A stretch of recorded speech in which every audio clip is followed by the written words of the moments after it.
আসসালামু আলাইকুম, সবাই কেমন আছেন? আগের ভিডিওতে দেখিয়েছিলাম বাড়ির বাহিরের সামনের বিটের নিচের অংশে 4টা কালার দিয়ে রং করা হয়েছিল। গোল্ড, পেস্ট, সবুজ আর ম্যাজেন্ট কালার কম্বিনেশনটা ছিল একদম ইউনিক ও আকর্ষণীয়।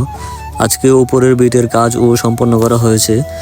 উপরের অংশেও 4টা কালার ব্যবহার করা হয়েছে যাতে পুরো সামনের ডিজাইনটা ব্যালেন্স থাকে। প্রথমে বাঁশের মাচায় উঠে 1 কোট রং দেওয়া হয়েছে, তারপর শুকানোর পর সুন্দর করে ফিনিশিং দেওয়া হয়েছে। প্রতিটি কালার আলাদা করে পরিষ্কার লাইন মেনে দেওয়া হয়েছে যাতে কোথাও মিক্স না হয় এবং ফিনিশিং হয় নিখুঁত।